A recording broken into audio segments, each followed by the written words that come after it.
Salut à toi, internaute passionné de van life. Alors, je te fais une petite présentation du coup du fourgon aménagé. Donc c'est un Peugeot Boxer L2H2. Alors c'est un 2 litres 5D qui fait 85 chevaux. Alors c'est pas un foudre de guerre, mais ça suffit largement sur la route.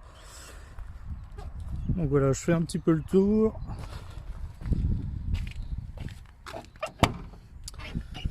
Alors pour le poste de conduite. Donc c'est un véhicule qui a du coup 175 000 km. Donc il est, on va dire, en rodage. Donc il est assez propre niveau intérieur.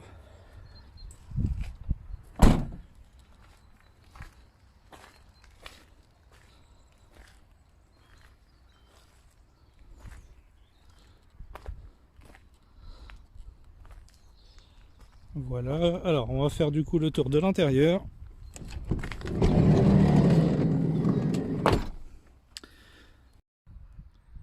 Alors pour l'intérieur, donc on va parler d'abord isolation. Alors il faut savoir que du coup, alors de base il y avait déjà des contreplaqués qui étaient déjà existants dans le fourgon, il n'était pas du tout aménagé. Donc ce que j'ai fait, c'est qu'au plafond j'ai isolé avec des panneaux de polystyrène extrudé, donc en 40 mm au plafond. Sur les cloisons, donc là c'est pareil, c'est du 40 mm aussi. Et au sol, du coup, j'y ai mis que du 20 mm parce que là, au niveau du sol, il y a moins de déperdition. Et il faut savoir, alors, donc le sol par-dessus, j'ai remis un contreplaqué marin. Donc avec un, comme on peut le voir, alors il est un peu crado. Sur le sol, j'y ai mis du coup un lino directement. Je voulais pas m'embêter à mettre comme certains font un parquet stratifié, sauf que ça s'abîme super vite. Et du coup, donc par-dessus, que ce soit plafond et murs latéraux, j'y ai mis du coup du multicouche en plus par-dessus, donc en sachant que j'ai fait isolant collé, tasseau, donc lame d'air, multicouche, tasseau, contreplaqué. Voilà. Donc après à l'intérieur par-dessus le contreplaqué, sachant que le contreplaqué c'était un peu moche, je voulais pas le peindre, j'y ai mis une tapisserie. Alors ça plaît pas, moi c'est madame qui a décidé. Donc ça va, je la trouve pas trop moche non plus. Et donc au plafond par-dessus, j'y ai mis du coup un lambris, un petit lambris en pin pris en magasin de bricolage, pas très cher, qui a été lasuré par-dessus. Alors donc en même temps dans l'installation, j'ai installé un petit lanterneau, c'est un mini Aiki. Alors il est super au niveau fonctionnement parce qu'il a du coup donc la petite moustiquaire intégrée, le rideau plissé pour la nuit. Alors ça c'est super. Et pour l'ouverture, du coup directement ici, donc vous avez plusieurs positions qui permettent de l'ouvrir plus ou moins. Hop. Alors bon, c'est pas tout à fait fini, hein, il y a encore des finitions à y faire, vous le verrez sur la vidéo. Donc là, faut savoir que celui-ci, ce mini Aiki, c'est un lanterneau qui est constamment ventilé. Alors pour la suite, donc ce que j'ai fait, alors comme vous le voyez au fond du véhicule, donc vous avez le lit qui est sur la profondeur, enfin sur la largeur pardon, donc qui fait 140 en largeur par 178 exactement en longueur. Alors certains vont me dire c'est juste en longueur, moi je suis pas très grand et madame non plus, donc ça va, on n'est pas trop gêné. Alors au-dessus du lit, du coup j'y ai fait une petite étagère de rangement, donc ça c'est pareil qui n'est pas encore tout à fait fini. Donc l'indispensable, le détecteur de fumée. Là j'ai rajouté un petit thermomètre intérieur, mais je l'ai aussi sur le détecteur de monoxyde de carbone. Alors ça c'est pareil, c'est hyper important, vous allez comprendre après pourquoi par la suite. Ça c'est le petit écran LCD, donc ça vous avez dû déjà le voir dans dans une précédente vidéo, c'est l'écran du Webasto chinois. Alors donc le lit, comme vous pouvez le voir, alors je vais prendre du recul. Hop. Il est monté, alors j'ai remonté une cloison du coup en aglo sur toute la hauteur, et là après, vous allez le voir après sur l'arrière du véhicule, il est monté sur une ossature. C'est un sommier directement métallique avec un matelas récupéré directement. Donc là-dessus, c'est vrai qu'au niveau confort, on est vraiment, on dort bien. Alors donc là, j'y ai fait une petite banquette, donc c'est pareil à finir, comme vous pouvez le voir. Du coup, donc là, j'y ai fait un petit coussin par-dessus, et je vais vous montrer ce que ça donne. Voilà, donc une fois le coussin enlevé, dessous c'est brut et vous allez comprendre pourquoi, parce que là, hop, alors je vais juste retirer ma petite clé. Hop. Donc là vous avez les toilettes sèches. Donc le premier compartiment, compartiment à copeaux. Bon bah là du coup le toilette. Et ici j'ai fait un compartiment range papier toilette. Donc ça c'est pratique quand même. Tac. Et le coussin qui vient par dessus.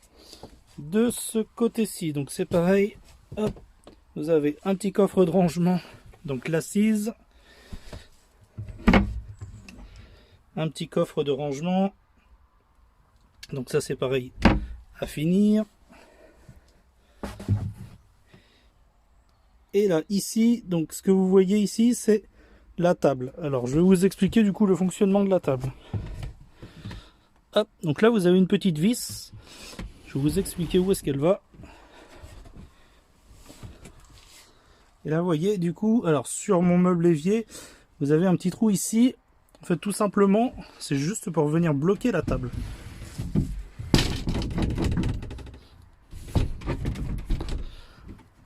Alors à une main, c'est pas très pratique. Tac, voilà.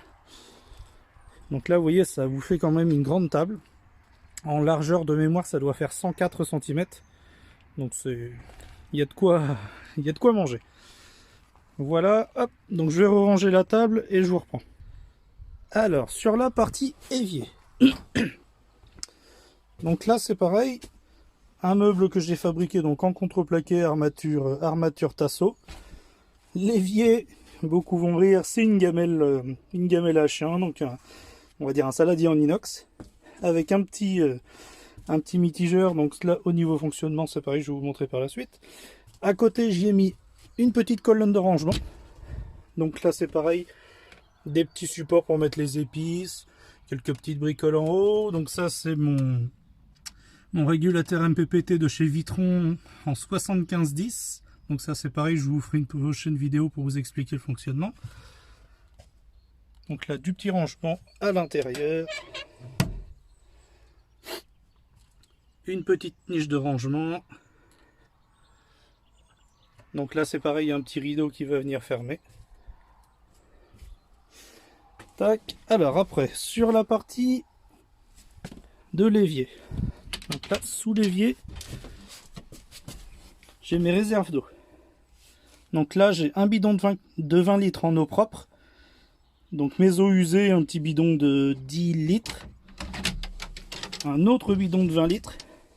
Et après sur le côté, donc c'est pareil, je fais un petit rangement pour tout ce qui est bouteille d'eau, bouteille de gaz pour le petit réchaud gaz qui est ici. Que je sors quand j'ai besoin. Tac. Derrière, vous avez, je ne sais pas si vous allez bien la voir, la batterie. Donc c'est une 100 ampères. Donc avec mes branchements électriques, alors c'est pareil, il faut que je range un peu.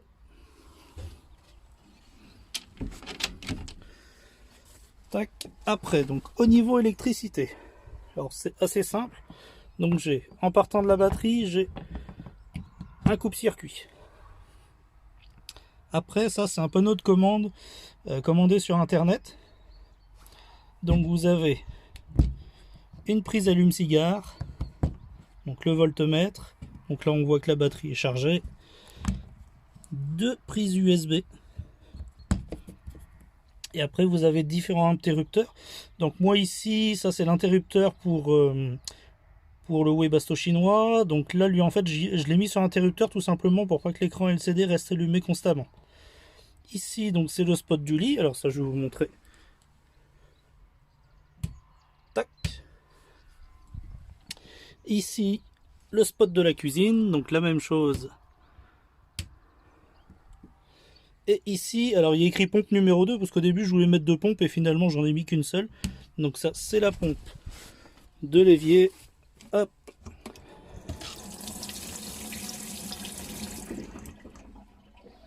Et voilà. Et là au-dessus, un pense-bête tout simplement. Pour vous dire du coup le voltage, le pourcentage de votre décharge de batterie. Donc là, comme on a pu le voir, 13,8, donc là, elle est forcément pleine. Donc c'est vrai que c'est pas mal parce que selon les batteries que vous avez, certaines, il faut pas descendre en dessous de 50%, d'autres 30%. Donc ça, c'est vrai que c'est le petit pense-bête qui est pas mal. Et voilà, donc sur la partie lumière aussi, j'ai mis une petite, on va dire une petite guirlande de Noël tout simplement, qui est elle sur pile. Hop. Donc ça c'est pas mal pour faire une petite ambiance le soir. Alors là on voit pas très bien parce qu'il fait jour.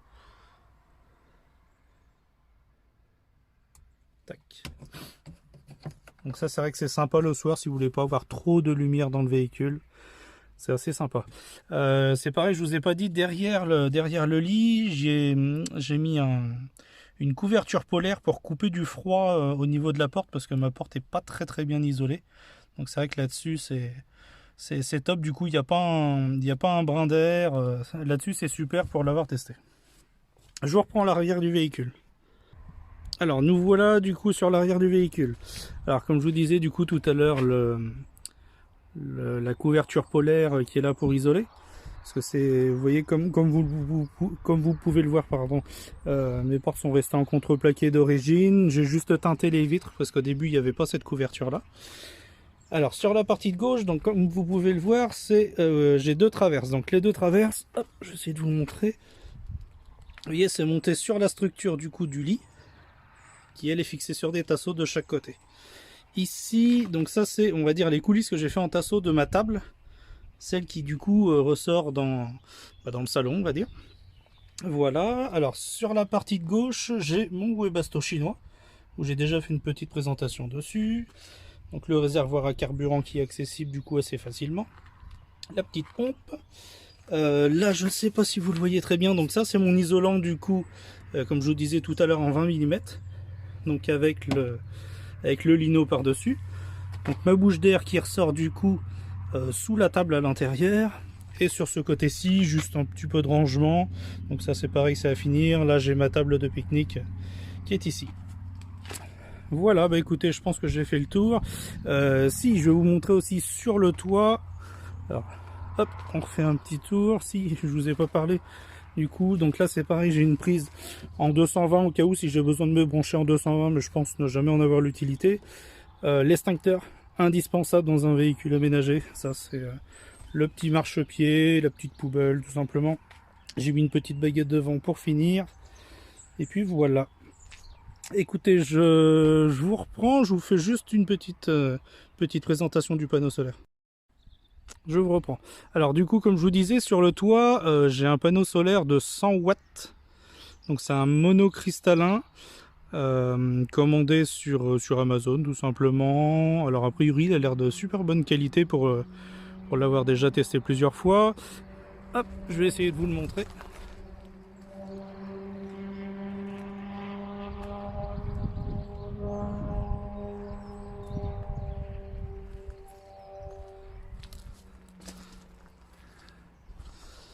Voilà, bah écoutez, je pense que j'ai fait le tour.